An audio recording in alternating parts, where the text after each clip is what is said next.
हम करेंगे हर मजलूम की हिमायत। बिस्मिल्लाहिर्रहमानिर्रहीम। अस्सलाम वालेकुम। मैं हूँ हुरैन फातिमा और आप देख रहे हैं हिमायती न्यूज HD चैनल। नजर डालते हैं आज की अहम खबरों पर। भैंस कॉलोनी अवामी मसाइल के इंतहा, पीपल्स पार्टी और मुतल्लिका इदारों की कारकर्दगी पे सवालिया निशान।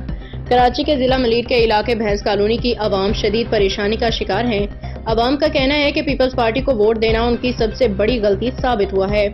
इलाके में नकासी, आपके मसाइल, उबलते नाले, टूटे गटर और साफ सुथराई की बदहाली ने शहरियों की जिंदगी अजीरन बना दी है। मुंतखब नुमाइंदे आवाम के लिए मसाइल का सबब।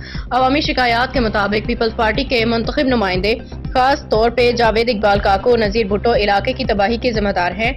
उन पे इल्जाम है कि वो सफाई सुथराई, दीगर तरक्याती कामों के लिए मुख्तस फंड्स का नाजायज इस्तेमाल करते हैं। आवाम का कहना है कि मुंतखब नुमाइंदे और उनकी टीम फोटो सेशंस और झूठे वादों तक महदूद है, जबकि अमली तौर पर इलाके के मसाइल पे कोई तवज्जो नहीं दी जा रही। डॉक्टर अनवर जैदी ने इंकशाफ किया है कि भैंस कॉलोनी के लिए मुख्तस करोड़ों रुपए की फंड्स नजीर भुट्टो, जावेद इकबाल की जेबों में जा रहे हैं। उनका कहना है कि ज़िबा खाना के लिए दी जाने वाली गाड़ियां और दीगर वसाइल अवामी फलाह की बजाय जाती मफाद में इस्तेमाल किए जा रहे हैं। आवाम को नकासी, आब और दीगर बुनियादी सहूलियात से महरूम रखा गया है, जिसकी वजह से हालात दिन ब दिन बदतर होते जा रहे हैं। अवामी शिकायत और धमकियां, अवामी नुमाइंदे और इलाके के दीगर बासर अफराद पे ये इल्जाम भी आयद किया गया कि वो अपने खिलाफ कोई खबर या शिकायत बर्दाश्त नहीं करते और ऐसे अफराद को धमकियां दी जाती हैं। अवाम का कहना है कि भैंस कॉलोनी जैसे अहम इलाके को मुकम्मल तौर पर नजरअंदाज कर दिया गया। हालांकि ये एशिया की सबसे बड़ी मवेशी मंडी होने के नाते शहर की मईशत में अहम किरदार अदा करती है। हुकूमत से अपील। आज भी हमारा नुमाइंदा रोड नंबर 8, रोड नंबर 9 और मशीन टूल फैक्ट्री वाला मेहरान हाईवे आपकी नजरों के सामने दिखा रहा है। हिमायती न्यूज जो भी दिखाएगा आपको सबूतों के साथ दिखाएगा। रोजनामा हिमायती न्यूज के जरिए अवाम पीपल्स पार्टी की हुकूमत से अपील करते हैं कि वो फौरी तौर पर इन मसाइल का नोटिस लें।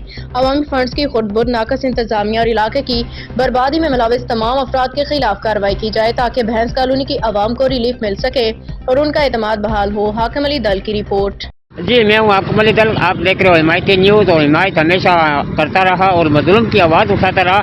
आज मैं मौजूद हूँ डिस्ट्रिक्ट मलीर भैंस कॉलोनी रोड नंबर 8 नई आबादी के अंदर मेरान हाईवे के ऊपर एक ये मेन लाइन यहाँ से टूटी हुई है। आज इसको तकरीबन महीना होने वाला है। रोज़ाना यहाँ आए दिन एक्सीडेंट होते हैं, बाइक मोटरसाइकिल गिरते हैं और हाई ट्रैफिक यहाँ से गिरती है और मुश्किलातों का सामना आता है, मगर कोई भी इसको देखने वाला नहीं है। 1 महीने से ऊपर हो गया है, ऐसी ही गंदगी, ऐसे ही पानी है, इसमें कई चक्कर मोटरसाइकिल वाले गिरते हैं। मैं कोशिश करूँगा इन लोगों से बात करने की।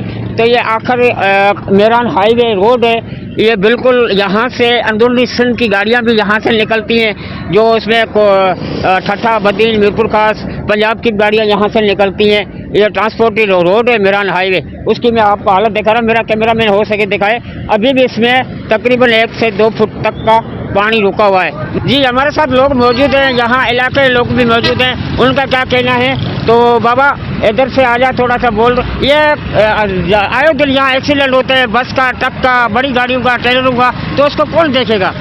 अस्सलाम वालेकुम भाई, ये वाटर बोर्ड वालों की जिम्मेदारी है और यूसी चेयरमैन की जिम्मेदारी है और हमारे नाज़िम की जिम्मेदारी है। ये 2 खड्डे हैं, इसमें आए दिन जो है एक्सीडेंट होते हैं और लोगों का नुकसान होता है। और ये जो है, ये जो मेरे भाई, ये खड्डे जो है ये भरे जाए। और ये देखो, ये हाईवे रोड है, इसमें ट्राले भी चलते हैं, इसमें हैवी किस्म की और जो है सारी ट्रैफिक है। तो मेरे भाई इस खड्डे को भरा जाए और इसको जो है वाटर बोर्ड वालों को भी हम बोल रहे हैं और हमारा जो है अपना चेयरमैन साहब और जो है टाउन का हमारा जो है भुट्टू साहब और इनके सब के आगे हमारी जो है ना ये गुजारिश है कि भाई ये काम करो, ये आप लोगों की जिम्मेदारी है। हाँ ना, डिले वाला हजरातों को कहना ये है कि इस खड्डे की वजह से एक्सीडेंट होता है। फिर हमें इल्ज़ाम लगता था कि बस वाले का कसूर है, मगर बस वाले का कसूर नहीं है, असल कसूर इस खड्डे का है। जो ब्रेक लगती है, गाड़ियाँ जमा होती हैं ये, मगर ये खड्डे के अंदर तमाम यहाँ शाम के टाइम जब स्कूल की छुट्टी होती है उस टाइम भी यहाँ बहुत रश होता है, मगर कोई इनको देखने के लिए राजी नहीं है। इसको लीकेज को कोई बंद करने के लिए राजी नहीं है, मगर कौन कराएगा, कौन देखेगा एक इस पानी को, इस मेरान हाईवे रोड को जो अभी बना है 2023 में 24 में बना है जनवरी को। तो उस रोड की ये हालत है, मगर यहाँ की इंतजामिया बिल्कुल और वाटर बोर्ड जो है बिल्कुल ना रोडों पे ना बोर्डों पे। हम बल्कि ये एक जगह पे नहीं 2 जगह पे है और डिलीवर हजरात मौजूद है। सर इस खड्डे से कितनी मुश्किलात होती है? बहुत नुकसान है उस्ताद, रोड बहुत खराब है, पूरा घर खराब है। तो इसको कौन कराएगा? इसको कौन कराएगा? हुकूमत करवाएगा। तो हुकूमत को आप कैसे नहीं करेंगे? तो क्या करेगा, हुकूमत को करना पड़ेगा ना। हुकूमत आपका आवाज सुन रही है, यहाँ रोज आए दिन एक्सीडेंट होते हैं, तो उनको क्या कहना है? होता है उसको हम लोग कहता है इसको सही कर दो, सारे खड्डे रोड खराब है, एक्सीडेंट होता है, पूरा रोड बर्बाद है। जी एक खड्डा भी नहीं है, 2 खड्डे हैं। ये मर्जा है यहाँ से गुजर रही है, एक खड्डा ये भी है। इस मेरान हाईवे रोड के अंदर एक नहीं है, ये भी खड्डा है। तो यहाँ ट्रैफिक का मेन गढ़ है, सामने डीएसपी सुखन का दफ्तर भी है। ये मेन गली है 8 नंबर की, और यहाँ से गाड़ियाँ टर्न होने में भी मुश्किलों का सामना है। लोड गाड़ियाँ आ रही हैं, उनसे भी हम मौक़िफ़ लेंगे।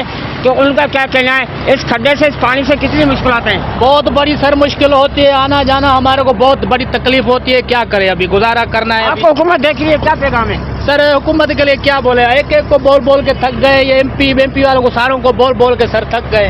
अब तक के लिए इतना ही। मजीद खबरों और अपडेट से बाखबर रहने